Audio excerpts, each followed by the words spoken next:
इस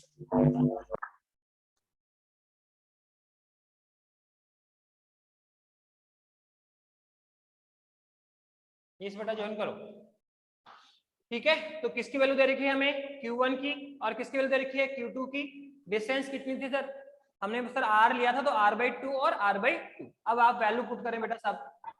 अगर मैं इसमें वैल्यू पुट करता हूं तो कितना आएगा बताइए हमारे पास? वैल्यू पुट करेंगे तो आप देखो वैल्यू पुट करिए तो कितना आने वाला है सर? 4 इंटू K की वैल्यू कितनी है?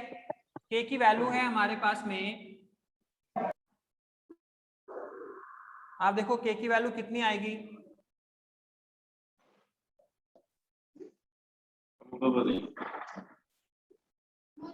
बोलिए K की वैल्यू कितनी आने वाली है सर? K की वैल्यू है 9 × 10 की पावर 9। Q1 कितना दे रखा है? 2 माइक्रो, तो 2 इंटू 10 की पावर -6 कूलम। सर Q0 कितना है सर? 1 इंटू 10 की पावर -6 कूलम। और अपॉन में डिस्टेंस कितनी है सर? ये R², तो वो दे नहीं रखा हमें सर, तो ये हमने F1 निकाल लिया। क्या निकाल लिया सर? F1 निकाल लिया। और अगर हम इसको कैलकुलेट करें तो वो भी कर सकते हैं, कितना होगा? ठीक है, आप बेटा ये तो आप सॉल्व कर लीजिए। सर F1 हमने निकाल लिया। अब ऐसे ही Q2 आवेश के द्वारा Q0 को लगाया गया फोर्स निकालिए।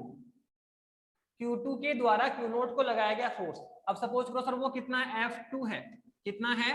F2 है। तो बताइए F2 की वैल्यू निकालो, कितनी आने वाली है सर? वही आएगा कि Q1 के रूप में कौन है? Q2, और Q0 के रूप में कौन है? Q0। तो कितना आएगा? K Q2 Q0 अपॉन कितना आएगा सर? डिस्टेंस कितनी है? यहाँ पर भी सर R/2 थी, तो यहाँ कितना आएगा सर? R/2 का होल स्क्वायर। तो सेम आएगा F2 कितना आएगा? K 4 ऊपर ले जाओ स्क्वायर करके, तो R²/4 आएगा। तो 4K Q2 Q0 अपॉन कितना आएगा? R²। आप देखो ये है Q2 के द्वारा Q0 को लगाया गया फोर्स। ओके, पहले क्या निकाला? Q1 इस Q0 कितना फोर्स लगाएगा वो निकाल लिया। अब हम क्या करेंगे बेटा? Q2 के द्वारा Q0 को फोर्स निकाल लगाओ, तो लगा लिया अपन। अब आप देखो सबकी वैल्यू पुट करो तो कितना आएगा? 4K कितना है सर? 9 × 10 की पावर 9। Q2 कितना है बताओ सर? वही है 2 माइक्रो कूलम, तो 2 इंटू 10 की पावर -6 कूलम। सर Q0 कितना है सर? 1 माइक्रो कूलम है, तो 1 इंटू 10 की पावर -6 कूलम है। अपॉन में डिस्टेंस कितनी? R²। तो ये है सर F2। ये कौन है? F2 है। अब आप F1 F2 पे गौर करें तो आप देखो दोनों का परिमाण क्या है? सेम है। ये F1 F2 आप देखो, F1 बराबर क्या आ रहा है? F2 आ रहा है। वही है कि 4K Q2 Q1 और Q0, और ये भी कितना है? 4K Q2 और Q0। पर आप देखो Q1 Q2 बराबर है क्या? तो वैल्यू सेम आ रही, तो F1 और F2 परिमाण में क्या है? समान है। दूसरा एक चीज और देखो कि सर यहाँ पे टोटल फोर्स कितना आएगा? तो F1 निकाल लिया, F2 निकाल लिया। अब बोल रहा है सर कुल बल कैसे निकाले? तो हमने बताया था कि पहले देखो इस Q0 को फोर्स कौन कौन लगा रहा है? सर Q1 लगा रहा है, वो निकाल लिया F1।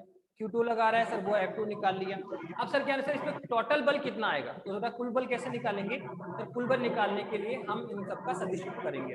सदिश योग कैसे करते हैं?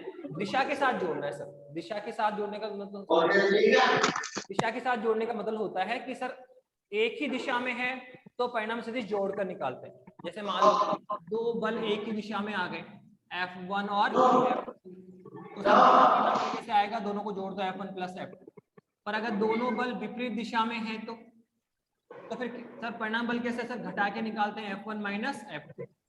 एक ही दिशा में है तो जोड़ के निकालते हैं, विपरीत दिशा है तो घटा के निकालते हैं। तो किसी कोण थीटा पर हो तो बताओ, जैसे किसी कोण थीटा पर आ गया तो मानो F1 इधर है और F2 इधर है, तो सर उस केस में क्या होगा सर? बताया था आपको सर, ये आएगा F बराबर क्या आएगा? √This F1² + F2² + 2F1 F2 cos of theta. इससे हम निकालेंगे कौन सा लगेगा नियम बताओ? तो यहाँ हम वो सिंपल सा नियम होगा कि सर यहाँ आप देखना बेटा कि यहाँ जो दोनों फोर्स हैं सर परिमाण में समान और दिशा में क्या है? विपरीत है। Q1 इसको फोर्स लगाएगा इस दिशा में, Q2 इसको फोर्स लगाएगा इस दिशा में, तो दोनों फोर्स क्या है? विपरीत दिशा में है। तो क्या करना पड़ेगा? डिफरेंस करना पड़ेगा। क्या करना पड़ेगा? डिफरेंस करना पड़ेगा। दोनों फोर्स यहाँ पे क्या है? परिमाण में समान। देखो परिमाण में समान और दिशा में क्या है? विपरीत। तो आपस में क्या हो जाएंगे? कैंसिल हो जाएंगे। या ऐसे बोलो सर विपरीत दिशा में है तो परिणाम सदिश कैसे निकालो, घटा के। क्या करोगे, घटा के। पर F1 बराबर F2 है क्या, तो टोटल कितना आ जाएगा, 0। टोटल कितना आ जाएगा, 0। तो ये मैंने आपको समझाया बेटा कि किस तरह से हमें काम करना है। कूलाम्बीय बलों का अध्यारोपण, तो पहले ही देखो उस चार्ज को कौन कौन फोर्स लगा रहा है, उन सब बलों को अलग अलग निकाल के लेकर आओ और फिर उनको सदिश योग करना, दिशा का जोड़ना है। एक ही दिशा में है तो जोड़कर निकालो, विपरीत दिशा है तो घटा के निकालो, और किसी कोण थीटा पर है तो त्रिभुज नियम लगाएंगे। तो ये तीनों ही अप्लाइड होंगे। अब मैंने एक क्वेश्चन कराया, बुक में 4-5 क्वेश्चन है, आप देखना, तो उसमें आपको ये तीनों मेथड अप्लाइड होते हुए नजर आएंगे। ठीक है, चलो बेटा कल क्वेश्चन करेंगे बाकी। ठीक है, थैंक यू बेटा।